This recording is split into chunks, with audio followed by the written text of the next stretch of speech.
welcome to the MyWhoosh Sunday Race Club. With 4 race starts, we're going to start with our Category 4 riders, then 3, 2 and 1.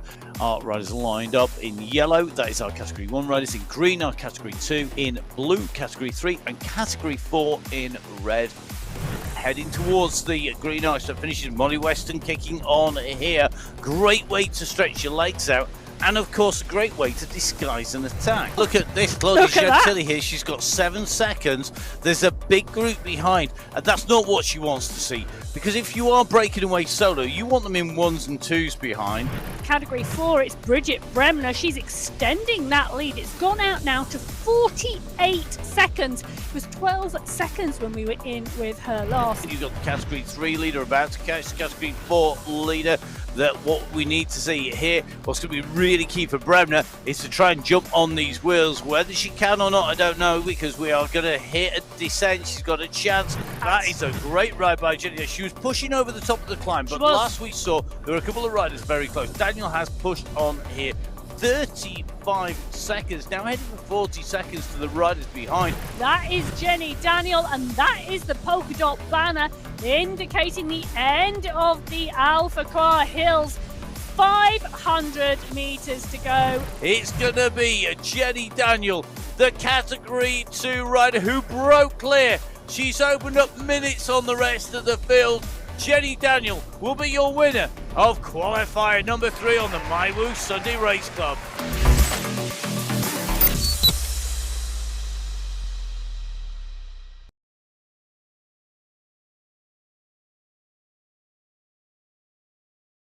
So hello and welcome to the MyWhoosh Sunday Race Club. My name's Matt Payne. I'm going to be bringing you all of today's race action here in the studios, subterranean, in my own little grotto, which is probably appropriate given the time of the year in the Northern Hemisphere. So if you do celebrate Christmas, Merry Christmas. It is Christmas Eve. If you celebrate the winter solstice, the Yule or whatever, then enjoy your time. I hope everybody's having a nice time and the world is a very peaceful place. Speaking of peaceful, welcome, Emma. Thank you for that wonderful introduction. Hello, everybody. It is great to be here. It's the 24th of December. It's qualifier race number 4. We are not at the finals yet, but it is building into a great month. And the women today, well, they are heading to Colombia. So 35 kilometers of racing today. 537 meters of climbing, and you can see the course facing them ahead. It is a pretty flat run in for nearly 22 kilometers, other than those dastardly bridges and the sprint segments. Then we have 2 climbs. First, a Category 2 climb. Well, that is Medlin City climb, and that is the steepest climb of the day with an average gradient of 5.9%, but it is 5.5 kilometers long. They then transition to the Bogota climb. Well, 3.5 kilometers with an average gradient of 2.9%, the Category 4 climb. And we have seen sprint finishes on this course. So it's going to be a cracker. It's Christmas Eve. It's qualifier 4. Let's get down to those start pens. Indeed, it is good timing, Emma. Well done. Anyone would think we've done this before? So let's have a look at our categories. Category 1, 2, 3 and 4. Category 1 in yellow, 2 in green, the 3 in blue, and Category 4 in red. They're going to be our first starters. 5 minutes separating each of our groups, and all of our groups can see each other on the course at the same time. One world. So we have a big pack full of individual riders. Salama Al-Kabi in here, along with Bridget Bremner, Carla Lenore, good to see Galliano in here, Sonnerson, Hyde, of course, in here, Kirchner. A real mix of riders. Sarasuk back again, Nikki Lloyd back again. And I think this is going to be a really interesting race with the individuals we've got in there today and the course that we've got, Emma. Yeah, so Bremner's had 1 win, Hyde's had 2 wins, Lloyd's had 2 seconds, and all 3 of those are on my start sheets today. It's going to be interesting to see whether they stay taken at the start line. Only time will tell. Indeed, only time will indeed tell. And time is ticking down. Here we go. It's time on countdown. It is the start of qualifier 4. Away we go. The riders out and away, and we are heading out onto the course of the Paso Alto, a course of two halves very much. The flat first section, which although it is longer at 21.9k, takes about the same kind of time actually as the second part of the course, which is all the climbing and the infamous flat rolling bumpy section in between the two climbs, the FRB, as we will constantly refer to it on the show. So if you haven't watched before, FRB means flat rolling bumpy, a section of course named by my co-host Emma Martin, because it does exactly what it says on the team. Well, I also think I'd not had enough coffee that day, and those words came out of my mouth, and Matt jumped on them. Well, coming out of the pedals today is going to be the power from these riders, and we often see the attacks on this course coming over the bridges. Now, not race-winning moves normally, but they do indeed whittle down that group to enable a smaller group to come into the bottom of that Medellin City climb. Now, I mentioned it's 5.5 kilometers long with an average gradient of 5.9%, but it does kick to just shy of 10% in places, and it is that first category 2 climb that really, for me, is the decisive part of this course. If you get to the top of that and you are in a group, we have often seen those groups go into a sprint finish together, because that second climb, the category 4 climb at the finish, is only got an average gradient of 2.9%, which often allows these very well matched packs of racers to go in together. It does, and I think for me the thing here, this is it. The first part of this course is about being warmed up enough to go with that fast kick. It's about having the pace to stay with the pack, because some days you just don't feel it. You know, we've all had those days. You get up in the morning, you think, oh, yeah, this is not going to be a good day when I get on the bike. And you get on the bike and your legs feel like they're made out of concrete, and your knees don't feel like nothing. You're pedaling squares. You're not going anywhere fast. It's a bit like me on the Christmas MyWhoosh ride last night. I started with the pack and went, oh no, I think I'm just going to have an easy spin. Whereas, because I saw you were on the message board, Emma, and was on the ride last night, and I jumped on, and I was. It was at the end of about 2 hours of riding, actually. And it was like, oh, right, I'm ready for this. And I sort of rode along, and I was typing away and chatting with people. It was great to see so many people on there on the Christmas ride. But yeah, I was having definitely not pedaling squares by then. But sometimes you can ride into it. And I think that's one of the things about this course. Those we see the riders going along here. Everybody's made the start out. They've got the speed. They're in with the roll. If they can just get up to speed now, it allows you that little bit extra time just to roll onto the pace and to get into feeling the racing. Because some people, I have a training partner who I regularly go out riding with, who is notorious for the first 5 kilometers absolutely blisteringly quick, and then his legs and head have a habit of falling off. He realizes he's not as fast as he used to be. Well, I'll tell you whose head didn't fall off last week, and that's Bridget Bremner's. She rode an astounding race last week to take the win from Hyde.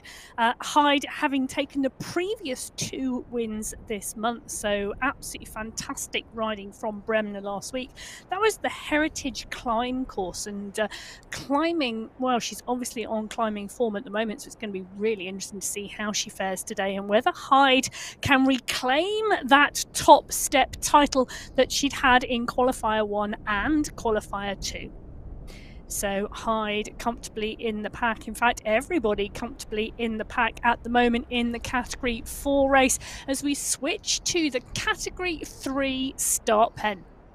So down in the start pen in those blue jerseys, we're in with Tanglian. But Matt, take us through the teams. We've got some great teams here once again. The Hub Zone are here with Christina Pelagio. We've got Gina DeGrassi and Rona Tanglon in that Hub Zone squad. We've got the Warrior Reindeers here. We've got Aileen Francis de Silva. We've got Claudia Gentili. We have got Jackie Giuliano, Natalia Idzik and Nicola Takova in the Warrior Reindeers. And, of course, we have Team Golden Light representing the team named after her. I'm feeling a little bit like I should be wearing my reindeer headband, not my Santa headband, because those Warrior Reindeers, that is a class group of 5 riders as the seconds tick down on this start line. So away go Category 3. They are up and they are out of that UCI banner start pen, out on to the course proper, swinging off onto the road. The pack being led out by Jenny Tan at a good strong pace actually this morning, getting up to momentum and pace quickly. Tan leading them out. De Gracia is in there. Gill is in there. Giuliano is here. Idzik. Now Idzik has had a really strong month. Well, I need to, just say Idzik is just a really strong rider. She's had a really strong month as well in December. She's had 2 wins this month. It was Molly Weston who took the win last week. Now, Weston not on my start sheets today, so will Idzik come to the fore again? Well, I think so. And we've got to remember that when you're in a team, if you have 5 riders, it is strength in depth. It's a bit like I was watching some classic tour footage way back in the 2000s. And basically, I was thinking, I was watching it for a bit of research and a bit of homework, but also I was watching it thinking, do you know what? When you get into the final stages of any climb, having teammates around you is so key. Really, really key, because you have that support, you have options, you have the choice about how the space is set. And, having 5 riders, the Warrior Reindeers have their full complement of 5. Yeah, but that plays into their strengths. Who are those 5 riders? De Silva, Gentili, Idzik, Giuliano, and Turkova. Oh, yeah. Every single one of those Warrior Reindeers has had a top 5 this month. And they're inputting the team practice with the team name down. They know when they're riding together. Because they're registering as a team, they can talk on the same Discord channel on the game in-game, so they can actually choose their own channel on the game and just talk away to each other.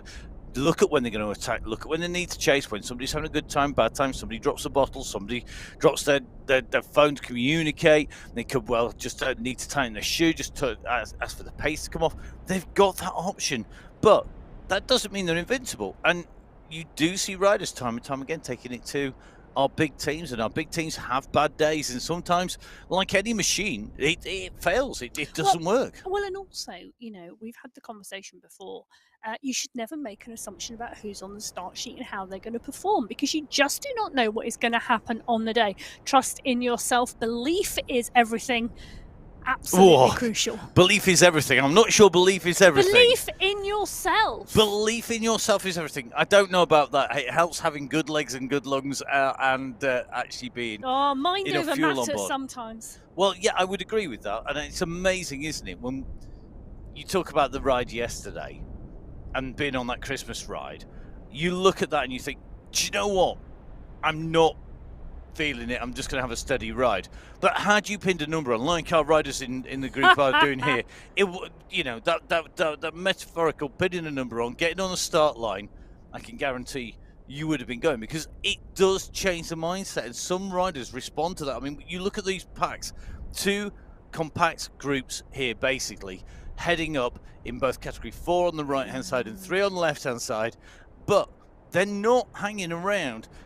And there's some pressure being put on. You can see that right-hand side of the screen as we go over the bridge. Lots of riders already going into that red zone. Well, first digging bridge, deep. First bridge, first dig, first push in that Category 4 races. They come up and over that bridge, and we've got one rider flying off the front at the moment, absolutely making use of that bridge, of that piece of parkour, because other than the bridges, it is pretty much flat for the first 21.9 kilometers in this race in Colombia.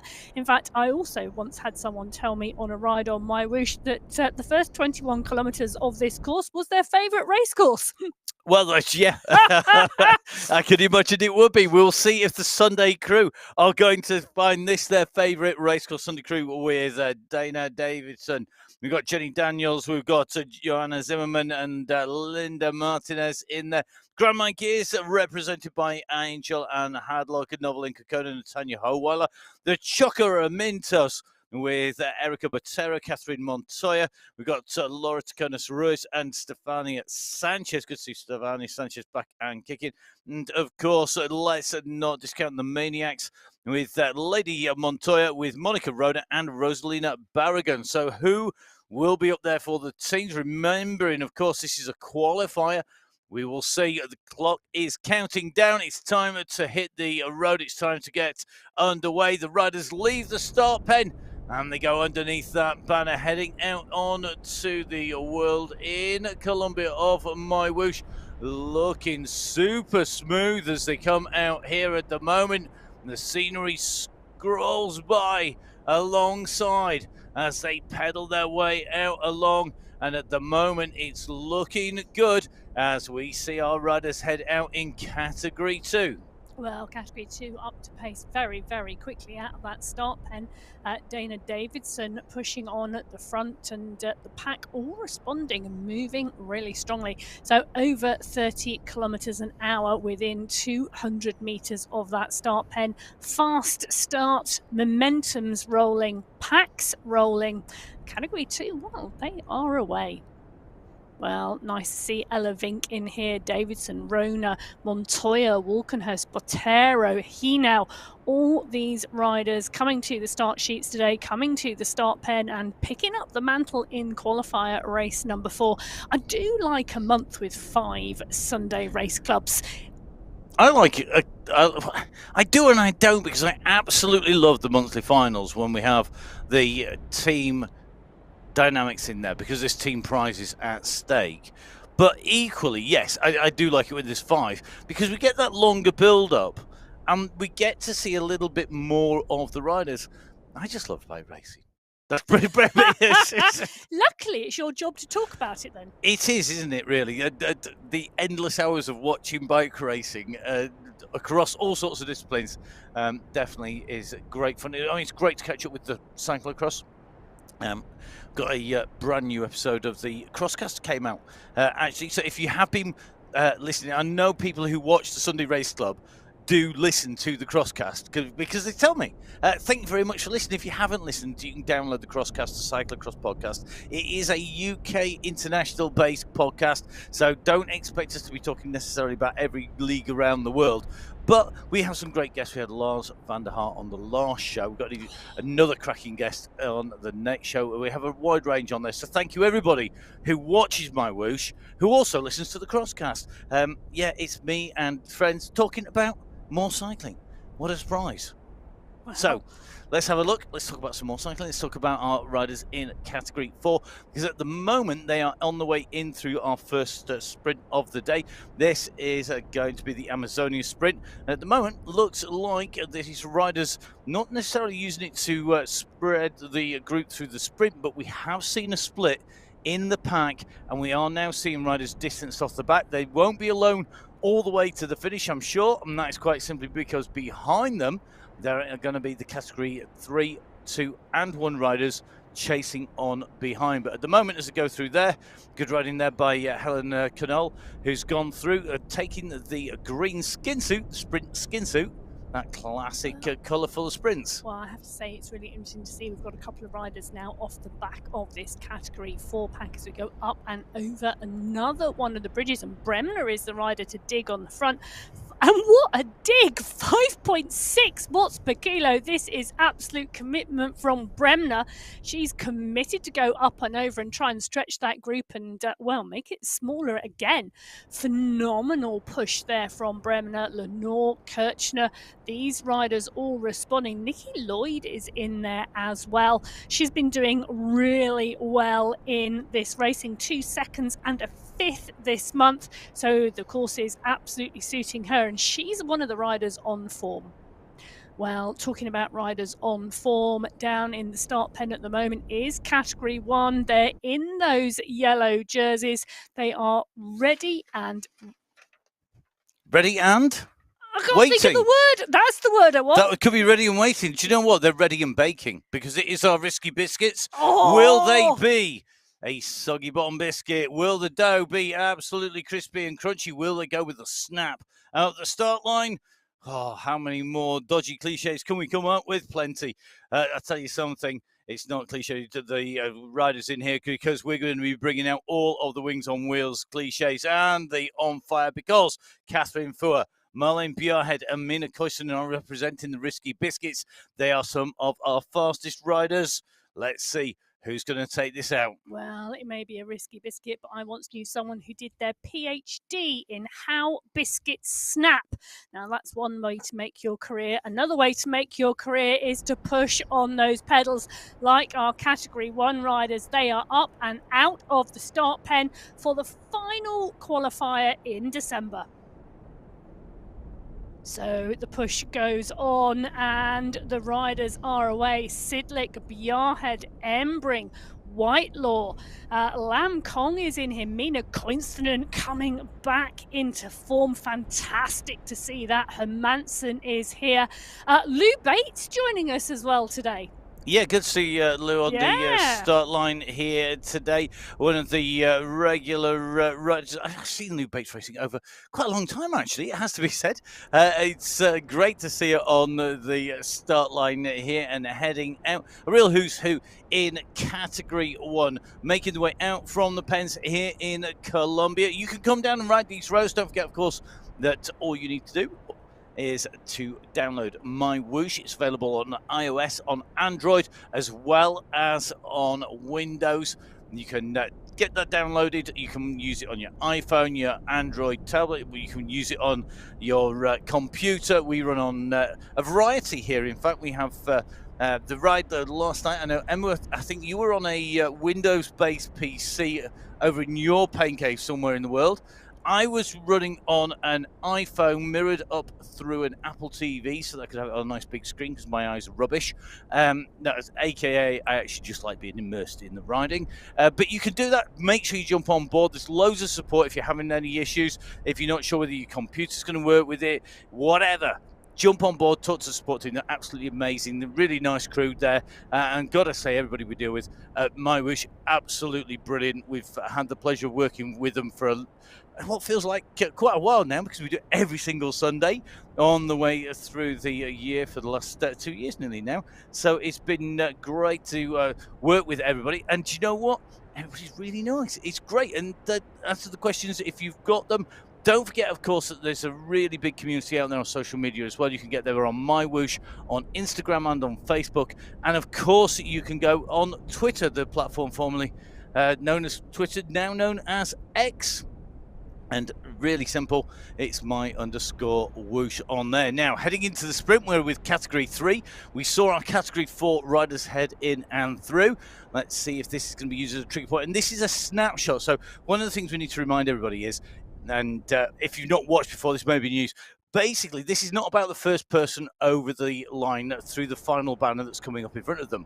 They're not necessarily going to be the fastest. So whilst we've seen Jenny Tam push on here, she might get the fastest time. We'll see that with a green skin suit being awarded, or it could be that it's a rider behind that's going to come through at pace, because wherever you are, it's the time taken. It's a snapshot of that window and on the way through. The draft you can get from coming through the pack often allows you to set the fastest time. So the fastest time in that sprint often not coming from the fastest rider. We saw that in the MyWhoosh Championships lots when we had the sprint competition and the climbing competition, as well as the overall stages. Do you want to just elaborate on that? So I think probably Burke and Carcahan are a good example, or Ross Fawcett maybe. Well, we had lots of good examples, because riders choosing to come through the pack, so actually hanging off the back of the group as you went into the sprint, and then starting your sprint from behind the group, working your way through the group and coming out the other side by the end of the sprint, and utilising that draft during that process. And they weren't always in the front group either. No, not at all. We saw attacks like we're seeing here in Category 2. We're seeing a push on the front. You've got to respond to this. This is using energy that you can't use in the sprint. So if you actually want the fastest sprint times, you don't want to be using all of that top-end power, all of that peak power as you go over these bridges. You want to be saving it for the sprint. Now, obviously in the championships, there were big prize money. Got to remember, there was a $1 million and we had people focusing fund on the sprints because they wanted to win that sprint competition, and that was their target, that was their podium. And those riders didn't necessarily want to waste the energy of being in the front group in the pack. They could actually take it easier during the stage and just target those sprints. And esports is like that. The MyWhoosh platform allows you, if there is a dedicated sprint competition, not to ride the sprint competition in the same way you would ride it on the road. Yep, if you're riding in the UAE Tour, for example, and you're going in through the sprints, those sprints, you have to be first over the line. It's not a time section. Here it's a time section. The same is true of the climbs as well. And that is really, really critical. And we did see as the riders in Category 2 went through the sprint that the group split and then it carried on over the bridge and that continued to split it, but then the group reformed. Do you think we're going to see the same from our Category 1 riders that we've got on screen now? Well, interesting. I think this group of Category 1 riders that we've got on screen now are going to be a very tight group for the majority of this race. It is a smaller group than we've seen previously. The day is obviously instrumental, but I think we've got a very, very well-matched group here, and we're going to see this group stay together for quite some time on this course. I have to apologise there because I was a little bit... that is my favourite part of the course as they transition onto that wooden bridge and come across the water with the waterfall in. I was a little mesmerised there and wasn't really listening to what you were saying, Matt. Thanks. That's nice of you. It's always great having a co-host who doesn't actually listen to a word you say. That's not true. I wasn't listening. I just wasn't potentially paying as much attention right, as possible. Pay attention to the screens. It's all right. We've gone over the water now, and we've gone over the waterfall and the bridge. That's my favourite part of this course. We do go back over it, although I do ride through there regularly. Now, Category 2, going through the same sprint segment, coming into the end, and you can see on the left-hand side of your screen that the radar view, the satellite navigation view, is indicating that we have multiple groups on there. 3 groups at the moment, almost equidistant. In fact, make that 4 because you can just see another group, and now 5 coming into view behind as we look in behind the lead riders. So 5 groups of riders here, or individual riders, as we go in through those sections. And at the moment, what that is saying to me is that Category 2 are on the pace, that they're on the ball, and they are aggressive from the word go. And quite often what we find, I mean, we've got to remember that almost half of the race field here is made up of teams and team riders, and that means that generally it's that little bit more aggressive, a little bit more animated, because people want to work for their teammates rather than working just necessarily for their own individual interests. And that does play out on the course in Category 2 at the moment. In Category 1, I think, my personal view, I think these riders are more focused on the end game at the very end and on that climb. You don't get to be a Category 1 rider by not riding smart. Well, I think there's also a little bit difference in the race fields today. So Category 1 today, 7 riders in the pack have taken top 5 positions, and 3 different winners this month. So the field for me is a little bit more open. In Category 2, we've got 9 riders in the race who have all taken top 5 positions. And, well, those wins have been a bit more spread out. So I think we've got more competition and more people watching each other and trying to play the pack and play the tactics possibly in Category 2 than Category 1. But, you know, who am I to say? Because we've got new riders in Category 1. They're going to be taking a look, particularly at Lou Bates, to see what she's going to do today. So the eyes are going to be on Storks in that pack. Yep. Head on a swivel every time, because you've got to keep an eye on what is happening, where those riders are heading, and whether they are going to make their way in around the turns together, or whether you're going to see somebody taking a flyer coming from the back to the front. And one of the things that's really noticeable, and I noticed that last night, was that when you get a rider going through at speed, it was really good. I mean, it was a huge pack of riders. I think we were just shy of 100 people on the Christmas ride last night. That when you get a rider going through fast, boy, do they come through. They use that draft and they attack through. And that's what we've seen here. Lisa Hermansen came from the back of that pack, attacked over the bridge, kicked on through, and it has provoked a response. But she's able to use it. And I think that makes it more dynamic. There is less getting stuck in the group. You can actually use it to your advantage. And you can race the platform much better. And it's not gamification, it's real life. When you go past a rider when you're out in the outside world, or if you're on the velodrome, when you go past a rider, you don't get slowed down by them as you come past.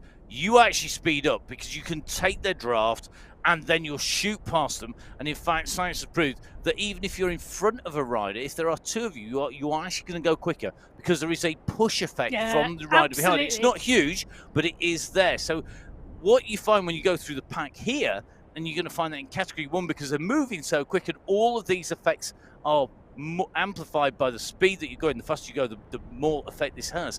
You come in from the back, you shoot through the group, and it's that same feel. It gives you that buzz, the move doesn't it? through the group, actually, I was noticing it well. It was interesting. There was a lot of comments on the chat about draft last night, and it was really interesting because I agree with you. I think the ability to move through the group and the pace at which you do is really strong, and we're seeing that here with these riders continually churning as they're coming up and over this bridge. They're about to drop down onto the flatlands to transition between these bridges on this section. So our Category 1 riders now 6.1 kilometres into this 35-kilometre course. Now, if you are new to MyWhoosh, our Category 4 riders start first, which is why we're looking at Category 1 riders being in 53rd, 54th, 55th position at the moment.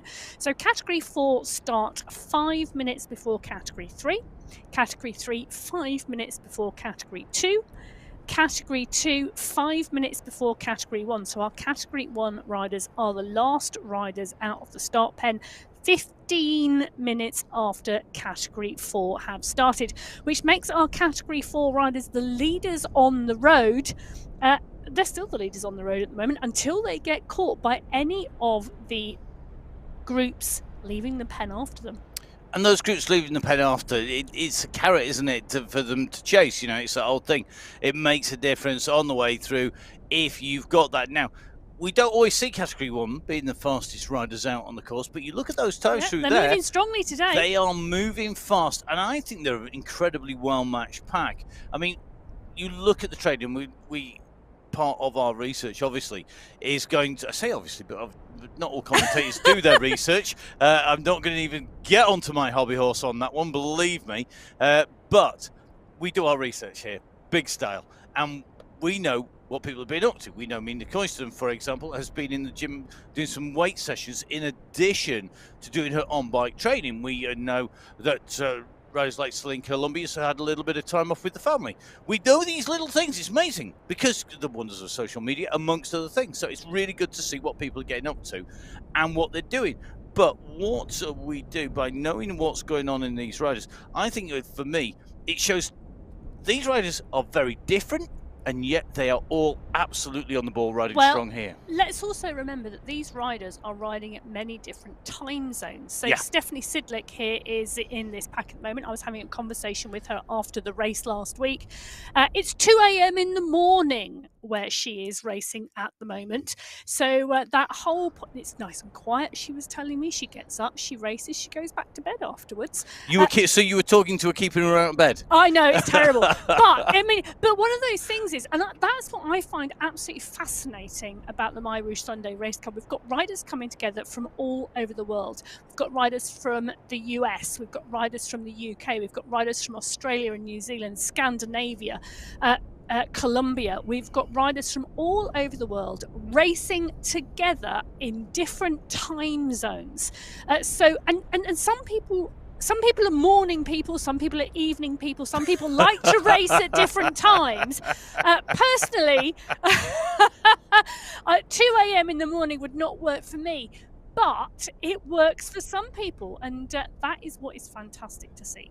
It is, and we have riders from all over the world, all sorts of time zones, and people who are good in the mornings and people who aren't. As somebody who has to walk into a studio with Emma first thing in the morning, there's a reason why I do the early morning tech test, and Emma rocks up about 10 minutes, 15 minutes later into the studio. After 3 coffees. After 3 coffees on the way through and umpteen mugs of tea. Whereas For me, that's definitely not going to be the case. I'm quite good first thing in the morning. I always have a midday slump. Maybe I'm just getting old and need a siesta. One set of riders who clearly are going out on the guns very quickly is Category 1. They're on the way back in towards our pens once again. You can see we're just approaching the cave. At the moment, they're going through the end of the jungle sprint. This is sprint number 2, finishing at the 8.5 K marker. So just going in underneath the sprint there, and that means that the riders, as they came in through, well, it's a mix this time. Category 2 and Category 1 in there. Interesting to see Monica Rona, a rider who is really fast, really strong, really aggressive last week, doing the same again here for the Maniacs team. Lam Kong Ryled, Anna Embring, but the times, I mean, we're only talking less than an 0.8 of a second between first and ninth. That's nothing. Yeah, but I think what's really interesting, and one of the things you did mention that, is the fact that our Category 1 pack are moving strongly today, which is fantastic to see. Quite often we see the Category 1 pack taking it a little steadier, and our Category 3 and 4 packs often being more aggressive, and that is not happening today. So as we are in with our Category 1 pack, it's Celine Columbi who is in that green skin suit in there. It's not a Category 2 rider that they picked up. Columbi has indeed picked up that skin suit from the sprints. So 4 categories racing from around the globe. Lots of different riders in lots of different time zones, but of course all competing here on the Sunday Race Club. And one of the reasons they're racing, well, we have mentioned it on the way through. This is a qualifier, so we are racing for our individual positions rather than for our team positions. However, that team practice is important for next week when we go into our finals. Really looking forward to that. And of course, our riders will be looking forward to the extra prize money that comes from being in the team competition as well as in the individual competition. So I think we'll probably be able to take a look at what they're going to win. In fact, here we go. So we have our qualifier races today. They're the right-hand side of your screen. 2,160 AD for first place in Category 4, running down to 432 AD in 5th place. Next week, this is why, folks, it's important to get your teams sorted. Get those team names. Get that networking done now. Don't wait till the end of the week. Get it done now. 10,800 AED for first. The first prize, in fact, in the individual qualifier races is 4th prize in the team competition that kicks in at the end of the month. And that is, of course, in addition to the individual classification, so you can walk home with some great prizes. Now, as we move from our standard category, which is Category 4, up to Category 3, the prizes increase. 3,600 AED for first place. And next week, 18,000 AED for first place in that team competition. Category 4 to 3 went up, Category 3 to Category 2. That then moves up again. So we now got to 6,000 AED for first place in our qualifier racing today. Next week, the winner of the race individually will get 6,000 AED. And if they're part of the winning team, they will have a share of that 30,000 AED prize pot at the top of Category 2. Now, you've seen it increase all the way from 4 to 3 to 2. We're not going to give you any prizes for guessing that it goes up once again to Category 1. 10,000 AED for first, 8,000 AED for second, 6,000 AED for third, 4,000 AED for fourth, and 2,000 AED for fifth. And the prizes next week, if you're in Category 1 and you are in those top 5 teams, 5,000 for fifth, 10,000 for fourth, 20,000 for third, 30,000 for second, and a humongously, whoppingly ginormous 50,000 AED for first place in that team competition, in addition to that 10,000 AED. Big prizes, team prizes in the next month, and of course, wherever you are in the world, that's going to be a lot of money. So let's go around the world. It is time for Emma's Exchange. We are going to go somewhere in the world. If you've not been watching before, this is one of our light-hearted. Let's see if Emma can tell us what that is worth. The top prize in Category 1 for the individual, which is 10,000 AED, somewhere in the world. And we're trying to get our way around the globe. We're not doing a great job because we seem to have hit a few places a number of times and maybe haven't gone anywhere once or twice. So if we're missing out on your currency, please let Emma know at Biking Emma on Instagram where you want to know what 10,000 AED is worth. Today, Emma, where in the world are we? Singapore. Excellent. I don't think we've had Singapore before. Well, I didn't think we'd had Singapore before, so I thought I would go to Singapore. So 10,000 AED. If you were not going to go to the United Arab Emirates and spend it there, you're going to change it to Singapore. What's the currency in Singapore? Singapore dollars. Singapore dollars. Okay. What is 10,000 AED worth? 3,607. So 3,607 Singapore dollars would be the Category 1 individual prize today if you were picking it up in Singapore. If you, yes, I mean, you could convert it one You way and could back convert again. it wherever you Feel want in free, the but world. I think you're going to lose a little bit in commission every time. Well, Probably not a really good move on the way through. I'm not sure any of our Category 1 riders, in fact, any of our race field are from Singapore. If you are from Singapore, there you go. That is just for you. because for all we know, we may have a rider living in Singapore, but of a different nationality. Oh, no, now you're getting complicated. But it's true. It is indeed true. It could indeed be true. Well, if you are living in Singapore but racing under a different flag, let us know. But at the moment, taking a look at these race fields, we've got Category 4 who started first. They're now at 18.1 kilometres into this race. Let's not forget that first climb comes at 21.9. They are on the opposite side of the screen to Category 1. And the opposite side of the big, long subterranean tunnel that goes in over the water at the moment. Helen Cadol again squeezing away on through here. Her and Sorensen have been battling it out here, and you could just see that the prize is the jersey for the overall leader in the points competition is just exchanged there. Sorensen had it going into that sprint. This time around, Cadol squeeze, who got the slightly faster time, she scored enough points to go over the top there. So the cumulative points are what count for the green jersey. Cadol taking the green jersey. And remember, as Emma said, 21.9 is the kilometre marker. Just before that 22k mark, when the riders will start to climb on that climb. They're the other side of the tunnel from Category 1. Category 1, they're on the way into the tunnels, and in between we've got Categories 2 and 3. Now, some of our individual riders will be starting to get caught now. They are able to take draft from the riders coming through. So the riders in each category can draft from each other, and that plays into tactical know-how, because if you have tactical know-how, if you have the nous, it may well be that you're thinking, I'm going to back off a little bit as we're coming in, save some energy, and then speed up. Well, I'll tell you who's not backing off a little bit at the moment, and that is our Category 2 race field. Taking a look at the distances between the 4 categories, it's definitely Category 2 that are motoring. They are reeling in Category 3, and you can see that because Natalia Becerra has already been caught, and they are onto the back of that Category 3 race field already. So Category 2 at 15.8 kilometres, working their way through the earlier race fields, but it's Sanchez, Rona, Hadlock, Davidson, Montoya, Daniel, Sarmiento. Do you know, that is one class race field. That is a phenomenal leading pack in that Category 2 group. Now, well, Category 1, they are over 2.5 kilometres behind the leading racers in Category 2.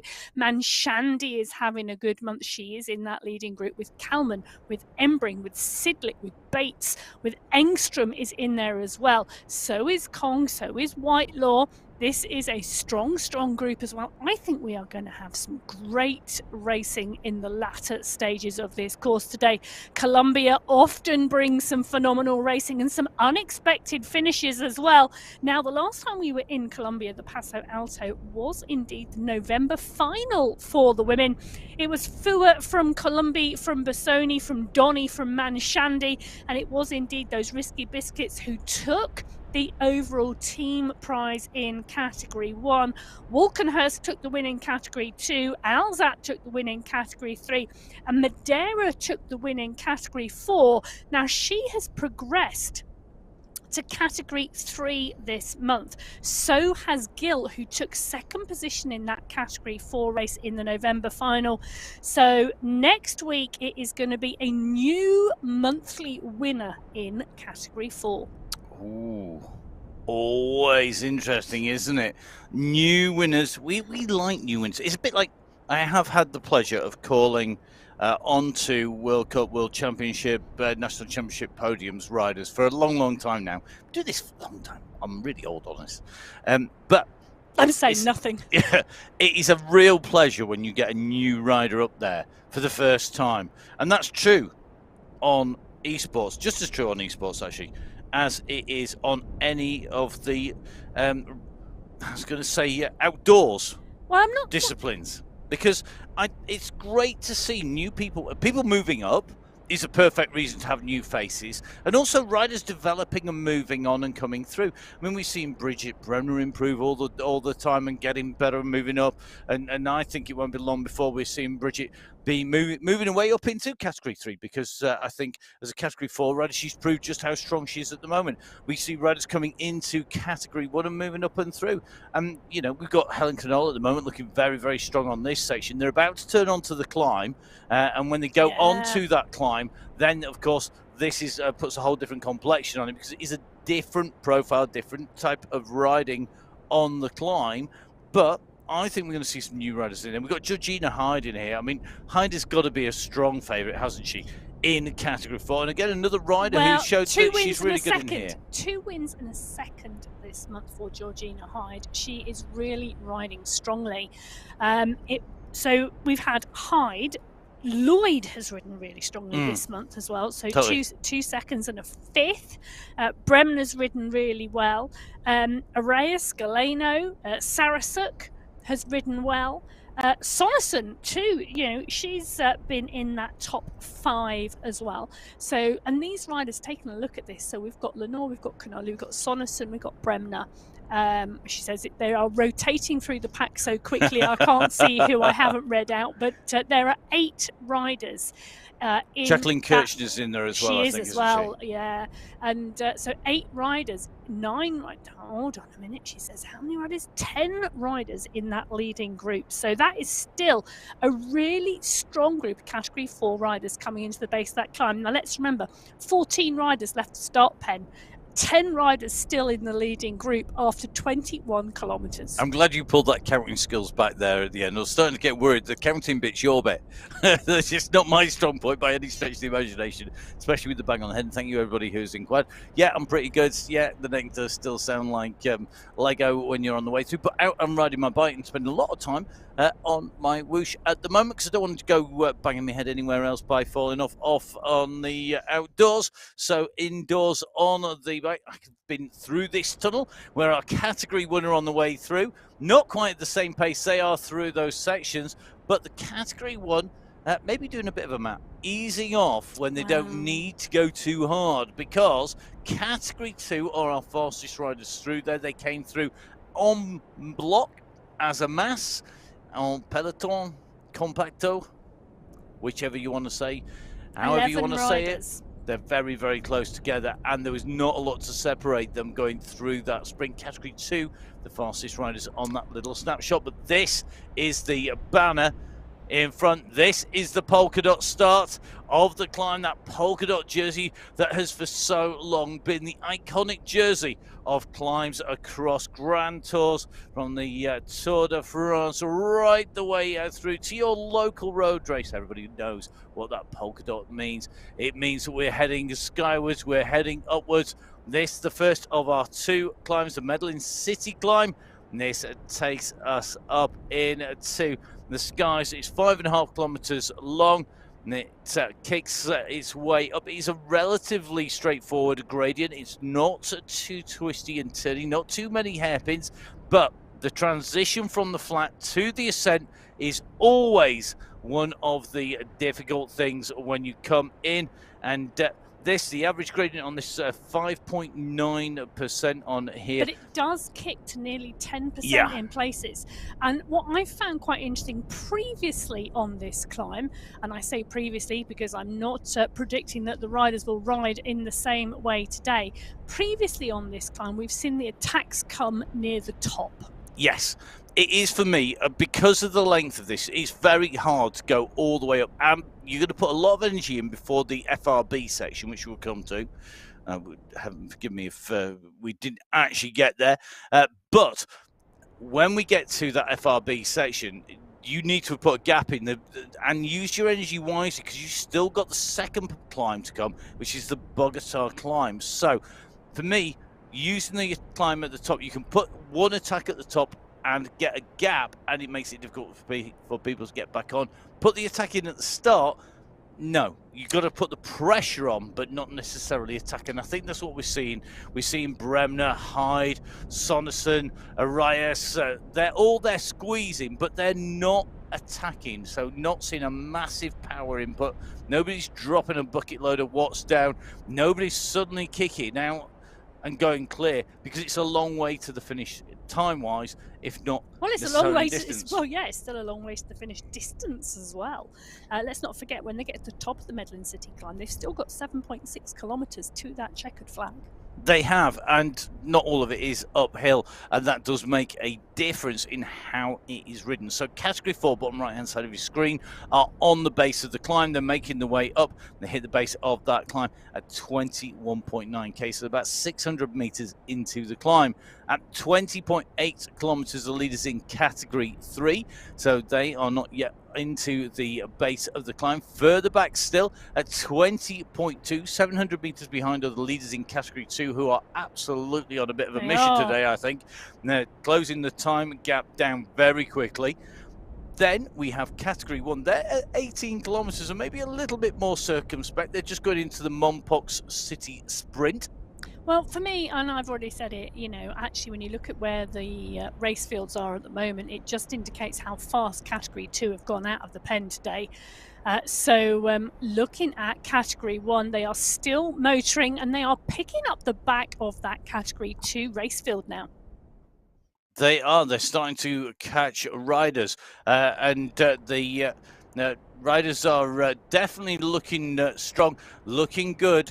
They're certainly moving fast on the way through, so it looks like they're on the way, maybe not moving as fast as category 2, though, who are the quickest on the road in a lot of these sprints. Let's have a look, though, at Mompox. It's not the case. It's not category 2. It is now category 1. It's Prado going through 28.45 seconds, 1.4 seconds ahead of Engstrom, Manshandi, Sidlik, Kong, Constant, Embring, Bates and Bjarhead, rounding out the top 9. Well, taking a look at that, there's not much to separate second from 9th, but a bit of a push from Prado there on the front to pick up that fastest time. Now, picking up the back of the category 2 race field is what they're also doing, and those riders are sitting in.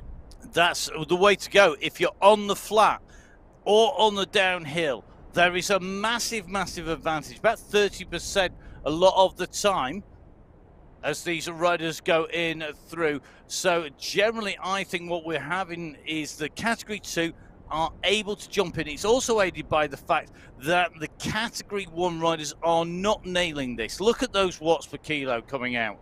That is not nailing it. That is taking a breather, getting ready for the climb. Yeah, I think they backed off. Yeah, they're backed. They know this group is not going to split. If you couldn't, I'm going to go back to the crosscast here. Oh, gosh. One of our previous guests, Steve Grimwood, very experienced racer, organiser, coach, guru of all things cross, who we had on the show. He made a really good point. If you cannot make a difference or a gap on a section of course, don't try. Why make the effort and burn yourself out on a section of course that is going to make no time difference whatsoever? If you're all going to ride it at the same speed anyway, don't change anything. Don't go for it. Why waste it? Use and optimize where you can make a difference. And that's what's happening, I think, in Category 1. The riders are sat there. They are not able to break that group. They know they're not going to distance anybody. All they're going to do is wear themselves out if they go too hard now. So they might as well wait to the critical moment, which is when they hit this climb. I think we're then going to see a harder ride on the climb because everybody's fresher, and that's going to make a difference. Now, Category 2 is a different thing because Category 2 have been going very quick. You can see on the left-hand side of your screen on that satellite navigation view that in front of them we can see our Category 3 leaders, and in fact our Category 4 leaders are in view on the satellite view. That means that they're not that far in front. Category 2 are motoring now. They are coming in with more fatigue in their legs relative to Category 1 because they have gone relatively quicker. They're already catching the groups in front. It's not the two groups in front are going any slower than them. I think Category 2 are on a bit of a mission today, and they are moving. And I think that is going to affect this because they're already pushing quite hard, nearer to their limit on the way in here. I mean, we look at Julia Walkenhurst here. She's at 4 watts per kilo as they're coming in here in terms of the power that's being put down here.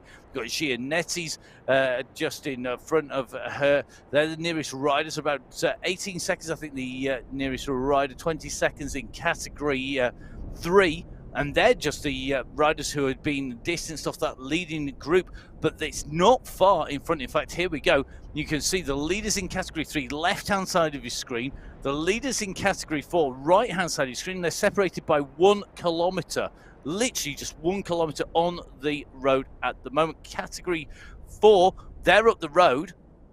That is going to be very interesting to see how this plays out. So Category 3 now on the way up this climb. They are catching the leaders. They've moved the way up to a 14th position overall. That's the highest rider in Category 3. And they are splitting. We have got 2 pretty substantial groups on the road. So at the moment, we have Gentili, Lopez Idzik, Giuliano, and Arias together. 8 seconds back, you can see the group with Jenny Tan, Gina De Grazia, Rona Tangilon. These are the chasers. We're in with Jenny Tan at the moment. She can see the leaders on the road just starting to move clear. And the numbers that are in that leading group are such that she wants some reinforcements, I think, coming up, and they are scattered behind. You can see 2 riders at 2-3 seconds. Then it's going to be a gap back about 12 seconds, I think it is, to Gill. It's going to be 1s and 2s behind, and that gives the advantage to the riders in front, who are a big group of 5 or 6 riders at the moment, particularly when they get onto the FRB section. Told you needed to remember what that was. Well, the FRB section is coming, but it's not going to be under their wheels for a while because they've still got to get up this climb. So as we see Tan here pushing on up the climb, we're on the left-hand side. I remember my right from my left then. That's terrible. On the left-hand side of the bottom of this screen at the moment, you can see that satellite navigation shot, and it really clearly shows you where our Category 4, Category 3 riders are at the moment, and how that Category 3 group are working their way through the pack. Now, not far back are the Category 2 riders. They are absolutely on a roll at the moment. There they are. It is a group resplendent in green coming around the corner behind Tan. Jenny Daniel is leading that with Rona, with Hadlock. They are motoring up this climb. They are. I'm almost flabbergasted by the pace that Category 2 have put down on the first half of this race. For me, it is halfway point, hit the bottom of the climb. You've then got the climb on the way up. By the time we are still, remember, we are on the early slopes relatively of the first climb. It started at just shy of 22 kilometers. We are just over 23 kilometers. Category 2 have just caught Jenny Tan on the way through, and Tan now is going to, I'm sure, try and stay with these riders. We know that she's an absolutely class act, but I think the pace that they are moving, they are going to come blasting past not just Tan, but they're also going to come through past Gentili. I think they're going to go past the leaders in Category 3 very, very quickly. And if any of these Category 3 riders can jump on the express train that is Category 2, they are going to be in a position where they're going to be able to take that draft, and it's really going to pull them through. Smart riding here is going to pay off. but they can't go too deep. Natalia Idzik is the rider who's trying it at the moment.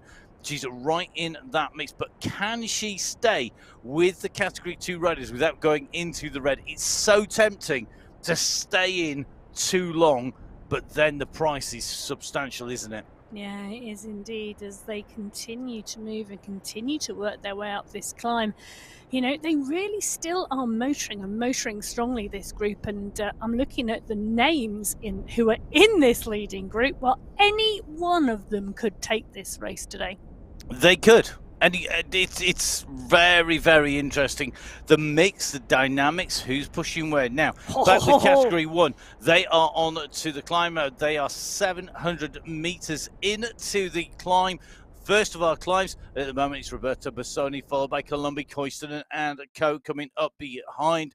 Bassoni, a regular rider with Giovanni, with Colombi on the team. Will they be as a team when we come in to our finals next week? I'm sure they will. At the moment, though, Colombi sitting in that. I don't think she's chasing here. No, Colombi is letting Bassoni go. Well, let's put it this way. When they were on the Paso Alto in November for the final, Colombi and Bassoni were second and third.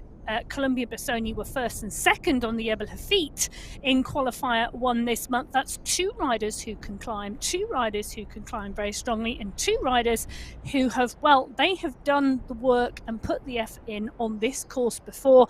Now, Lou Bates is the rider pushing on. Lou Bates, she was a 2016 National Hill Climb champion in the UK.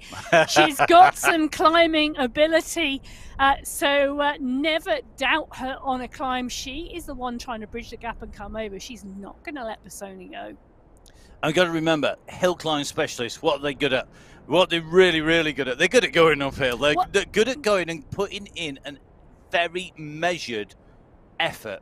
If anyone thinks hill climbing is just blast like a lunatic from bottom to top, you're not going to be up in the top. Take it as somebody who has suffered on hundreds of hill climbs in the UK. The hill climb scene is very strong in the UK, and it is full of people who know exactly what they're doing. There's a lot of history, there's a lot of knowledge, there's a lot of good people imparting that knowledge to the riders, and it means that most of the riders on the UK hill climb scene can pace a climb perfectly. They know exactly how much effort to put in. They know exactly what their limit is, and that's not necessarily by doing it by watts, by heart rate. They will know it instinctively, and that means that they're going to absolutely optimize their effort on that climb. Doesn't mean that they're super gods, believe me, because put them in a technical downhill, a lot of them will struggle, but not all of them. There are riders. It is the ultimate in being able to ride fast up a hill, and the time for me is critical here. UK hill climbs vary from 2 minutes long to 25 minutes long, so there's not just one type of hill, and that means that riders have to be good at everything. Most of them are in the 3.5 to about 7 minute marker, and that's perfect for the climbs here today, because it means that's probably how long you are going to have to put in a really sustained effort for. So no surprise to me to see Lou Bates up there. Should I tell you which course she won on in 2016? Go on. Bank Road, Matlock. So, okay, so it's a climb up near us. Bank Road, it is a road that I actually avoid. Average gradient, 10.6%. As average, and it is a climb just over a kilometre. It starts off at a lesser gradient, it increases in front, it's dead straight in front of you. It is a road that if you were going out riding, you would go a long way round to avoid it. But that is where she has got the pace, she's got the power, she's got the strength. No surprise to see her up there, putting down the marker in Category 1. Now, when we go across to Category 2, they have been going harder for a longer time. They've worked their way up through. They have shed, I think, every one of our Category 4 riders and 3 riders that they've caught so far. Nobody's able to hold on to them as they go through. They have still got Category 4 riders in front. However, the 8 riders in front are going to see them pretty soon, I think, and I think they're likely to see them before we get to the top of the first climb here today. And the top of the Medellin City climb coming at 27.4k. Category 2 group moving fast at the moment. Category 1, well, it looks to me like Bassoni and Bates are our 2 leaders. It's only a couple of seconds, and it's only about 25 meters on the road, if that. And it's coming down, I think, rather than necessarily going up. But Bassoni and Bates, the 2 leaders, Columbi, Engstrom, Whitelaw, a real who's who behind. Menendez in there as well. I tell you something, I think they've got the measure of them at the moment. They are holding fire. They're not going too soon. Well, I'll tell you something. If anybody is interested in heading into the Peak District in the UK to do some hill climbs, head over in October, because Bank Road is on the same day as the Ryber Hill Climb, both organised by the same club. They do the Ryber Hill Climb in the morning at 10 o'clock in the morning, and then they do Bank Road at 2 p.m. in the afternoon. They are co-located very near each other. Ryber, 1.8 kilometres with an average gradient of 9%, a maximum of 25%. And I have struggled up that climb many a time. But if you are a hill climb fanatic, that is a really good time of year to come to the Peak District in the UK. It's Matlock CC who organise those events. I've coached for many years mountain biking and cyclocross for Matlock CC. And they've produced some phenomenal riders. One of those on the World Cup mountain bike scene at the moment. The Peak District's an amazing place to ride, and if hill climbs are your thing, there are a lot of hill climbs in October in the Peak District. Well, talking about hill climbs, Queenston, Columbi, they are tapping away. Bates and Bassoni, the 4 riders here pushing on in this Category 1 race. Now 2 seconds up on Engstrom, Manshandi and Menendez. Whitelaw is there as well. They are now starting to stretch. Look at that. They're starting to stretch this Category 1 group, but I don't think they've got enough of a gap here. I think this group are all going to come back together. I'll tell you something, and you were just talking about Ryber and Matlock and riding in the Peak District. Yeah, we can suggest lots of hills to avoid. I have raced Ryber Hill Climb, I think twice, and I have to say the slopes there are nothing like the slopes here. They are much, much steeper, and they have leaves on them, and it's wet, and it's cold. Tell you what, I prefer going up them to coming down them. No. I practiced the Ryber Hill Climb about 3 days in advance, and you don't have the advantage that you have here. These riders have the advantage. They know these courses. They come down. You can do this from where you train, and it's paying off for our Category 2 riders. Well, usually we find that the more experienced riders, they're making the catch. This is the front of the race overall. Category 2 caught Category 4. We said they were motoring. Yeah, we said flying. Category 2 were motoring today. They were absolutely adamant they were pushing on. And we also said it was a stacked race field. Look at the size of that group. So a stacked race field in Category 2. Giannatti, Tocanis, Rona, Daniel, Davidson, Sarmiento, Walkenhurst, Sanchez, all in this leading group. They are now the leaders on the road because they have just tapped their way past the leading group in Category 4, which by no mean feat is still a large group. So we've got groups all over the road here, leading groups in all of our categories.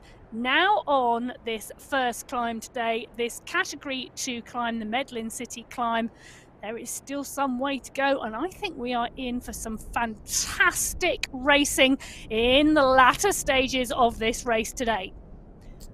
Go on, sorry. I was about to jump in there. Category 2 at 26.1 kilometres. Category 1 are now not far behind, 25.4 kilometres. So 800 metres now separating the leaders in Category 1 from the leaders in Category 2, and they are the leaders on the road. They are now Category 1. This has been split. I've just been watching the composition of this group, not necessarily which riders are in there, but where they are by watching that satellite navigation view on the left-hand side. And it's really important when you're racing as well to know who is coming up, what that mix is. Are you going to get caught by a big group, a little group? It is fracturing and coming back together again. And I think this is more an attritional degradation of the group rather than it being an aggressive fracturing, which is seeing splinters off the front. And I think what we're going to find is that this group at the moment, anyone who comes into the top of here has got the pace and power to stay with them through the FRB section. Now, we talk about the FRB section a lot, the flat, rolling, bumpy section. It does exactly what it says on the tin. It is really, really important that riders know how to ride that. You've got to practice it. And one of the reasons you've got to practice it is because you've got to have the flexibility and the speed to go through. Now, Lou Bates here, kicking on here, doesn't want to leave it to chance. She's decided to put a move. That's a big, big move. We just saw nearly 8 watts per kilo come from Lou Bates on that kick off from there. But Sony is straight after her. And this is where we start to see who wants this the most. Koistonen is now responding. The gap has opened to Columbia, to Menezes, to Dega-Mashani, to Engstrom. Are we seeing a race-winning move go clear? Are we going to see a selection being made that will take this big group down to 1 or 2 riders? If it doesn't, there's only so many times you can put these efforts in. This is going to be telling. There's only so many times you can chase back on as well.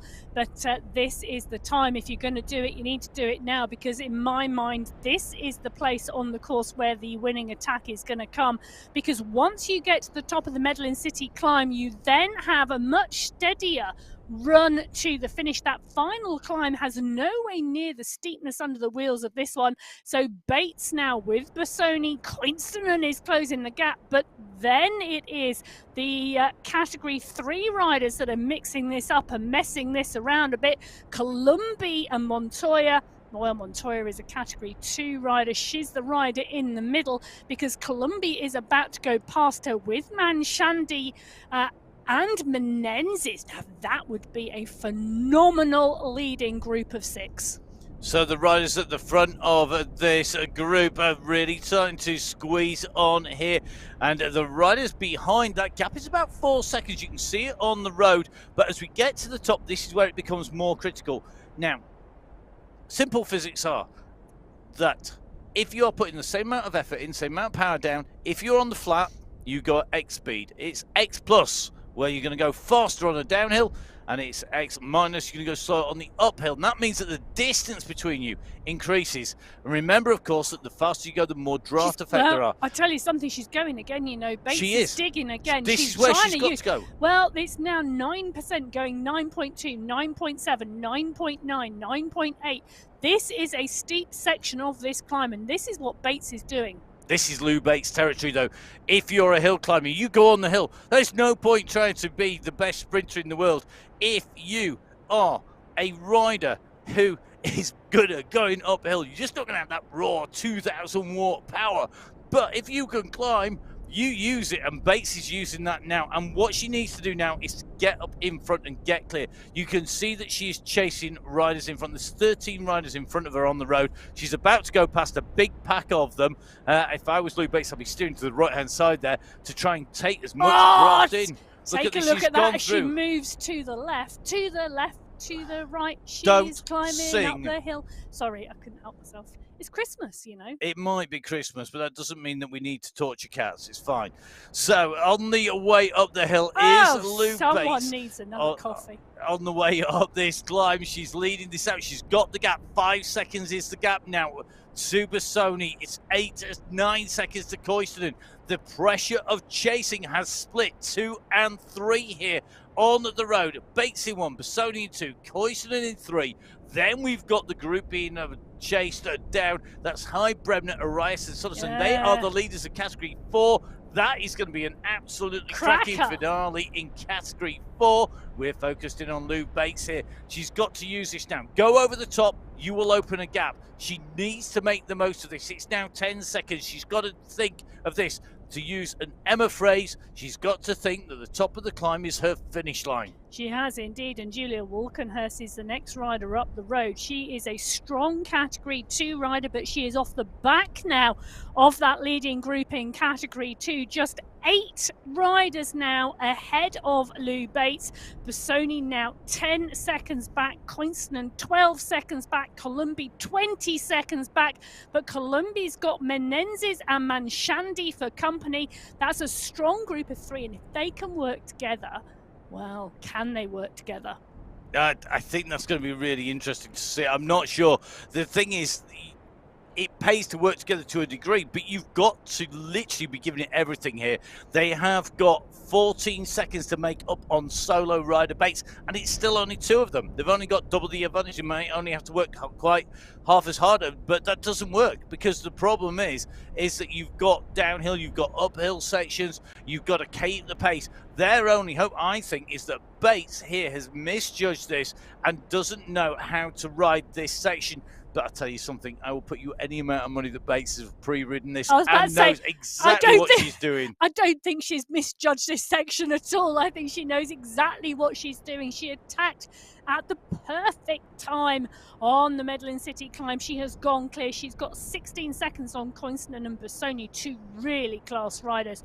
But can those 2 class riders work together, or is this now the race winning gap? There is still 7.6 kilometers to go from the top of the Medellin City climb to the checkered flag, and they've got the Bogota climb on the way. Now, that climb is not steep like the Medellin City climb. It is a much lower gradient, just an average gradient of 2.9%. But it kicks, and it isn't a consistent gradient, and that means the steeper sections, a good climber is able to push through the steep sections and really make time there. And I think watching these gaps here, Emma, we are seeing them yo-yoing. The time gap is going up and down as they come in through, and that is showing that where she can push on, she's squeezing on through here. But look at the watts per kilo. I think she's bringing her heart rate down. I don't think she's working as hard. She's ready to go again on the uphill sections. Now, good climbers can kick.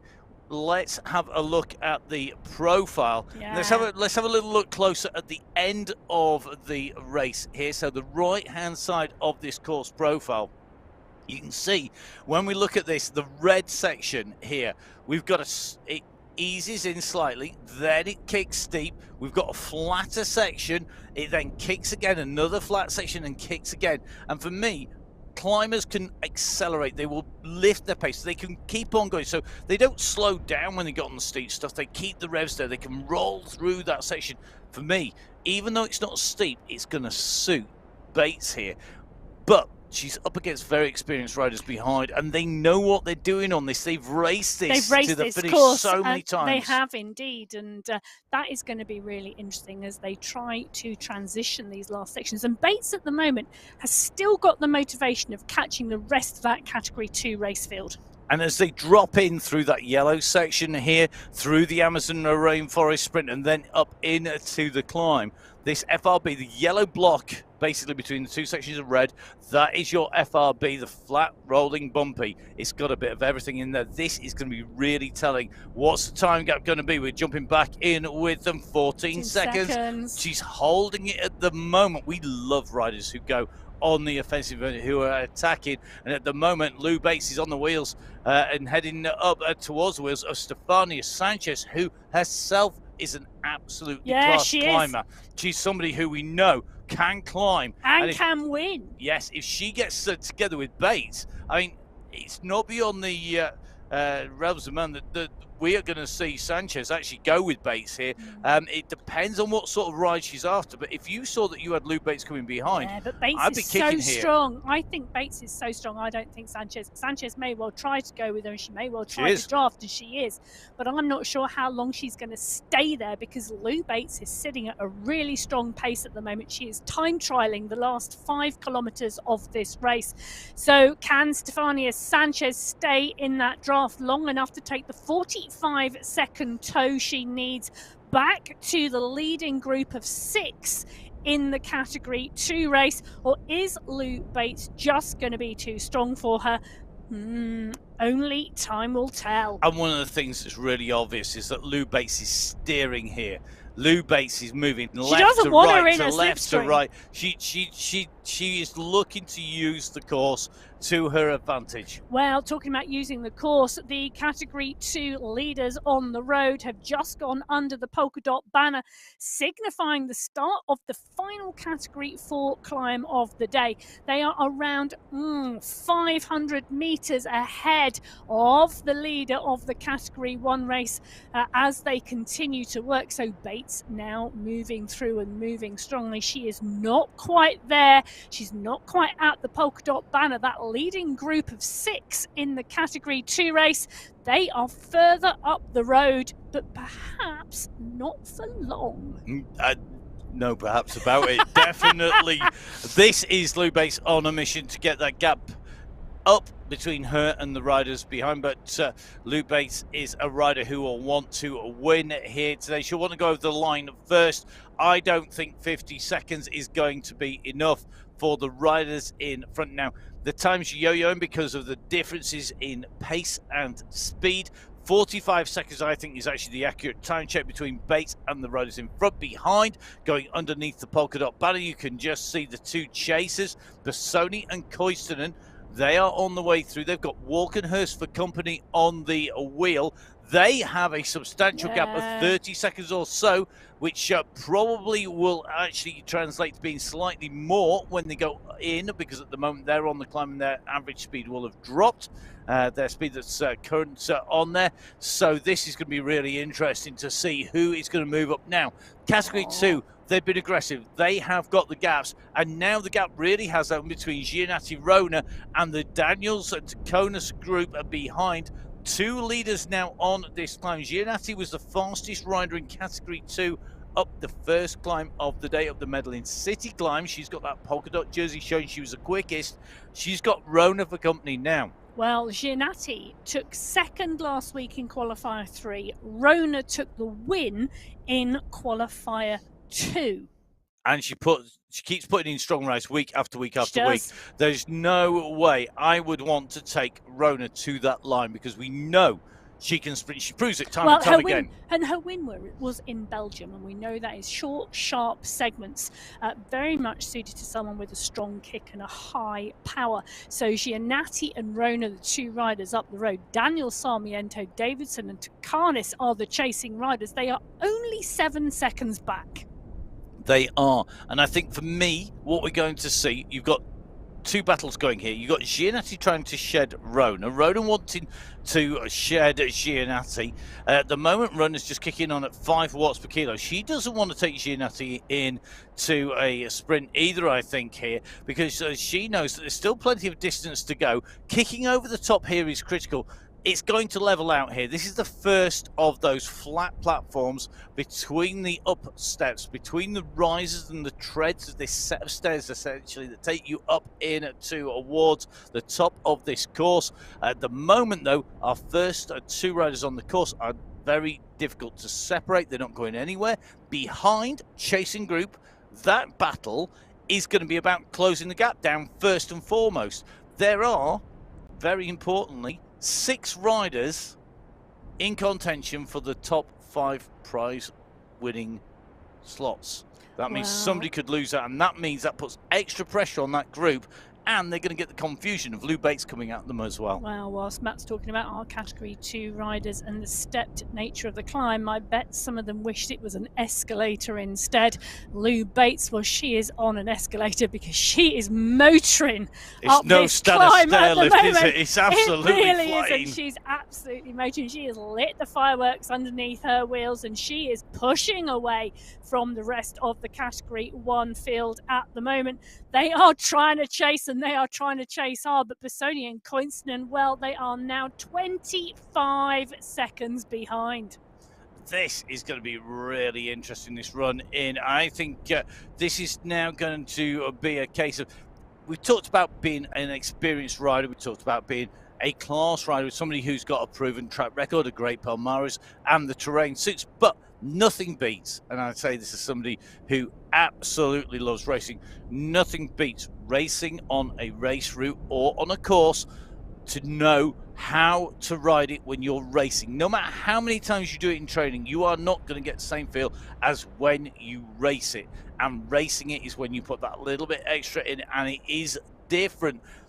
Has Bates got enough? I would say she has. I think this is going to be a solo Bates victory, but I'll tell you something. I agree with you, because if you're going to tell me that Bassoni and Koistunen have got this they could do this. I wouldn't disagree with it. They want it. They're going to disagree with me saying that it's Bates's. Well, my question really is about how much Bassoni and Koinsonen are going to fight each other for second place and third place, or whether they are going to go for gold. But going for gold at the moment, this is the Category 2 chasers, and they can still see Janati and Rona. They have not ridden away from them, though the gap is slightly, I say slightly, it's just 2 seconds difference. So we're now looking at around 11 seconds. But whilst they've got them in sight, they are still in mind. They are, but they are riding slowly away, and time is running out. We're at 33.6 kilometers of the 35-kilometer race route. That means that we have only got just over 1 kilometer left realistically to sort this out. 1,300 meters. You've got to start making a move. You can't start leaving this. Lou Bates is 20 plus seconds behind. My question is also whether Bates will catch this group and they will jump to take a tow to bridge that 9 seconds. But I don't think they're going to need her, because Dana Davidson is the rider now who is adamant she is going across, and this is some real effort coming out of Davidson to close this gap. Really interesting move. The gap was going out. It was not coming down. She was not getting the gap down as she wanted. She's kicked now behind. Sarmiento has reacted the best because she is immediately behind in 4th place. And at the moment, Dana Davison is going to go onto Rona's wheel. The climbing territory at the moment suiting Giannatti. That's the right-hand side of your screen. On the left-hand side of the screen, you can see that it's Lou Bates on the chase. She knows that those riders are not far in front. A quick reminder that when we get in towards the finish, that we are going to see the polka dot banner at 500 meters to go. 500 meters to go. When they hit that polka dot banner, it is around this left-hand turn that we see Giannatti coming around. She's in the polka dot jersey of the Category 2 lead climber. She's got the lead just from Rona. Davidson's trying to close down. Meanwhile, behind you've got the Category 1 chaser coming up, and look at this. Rona has now made the junction to Giannatti. They've got less than 500 meters to go. This is going to be tight. Well, it is indeed, isn't it? Rona and Giannatti are back together again. Davidson is pushing and pushing strongly. Sarmiento and Daniel are a little bit further back, and Lou Bates leading that Category 1 race. She is about to go under that polka dot banner. And I don't think we're going to see Bates come back now. Giannatti and Rona battling it out with Davidson chasing behind. I think it's up the pace just too much. They're too close. And look at this now. This is a massive kick by Giannatti and Rona. They are absolutely nailing this. They're in the red. Huge, huge push. Well, pushing now at 9 watts per kilo. She's got 200 meters to go. Giannatti has gone up this mountain with Monica Rona. They have fought all the way, but it's Giannatti now who's riding clear of Monica Rona and Dana Davidson. Giannatti is seeing that finish banner now for the first time. She's going to be the winner in the Category 2 race as Hannah Giannatti comes under the banner to take the win in Qualifier Race number 4.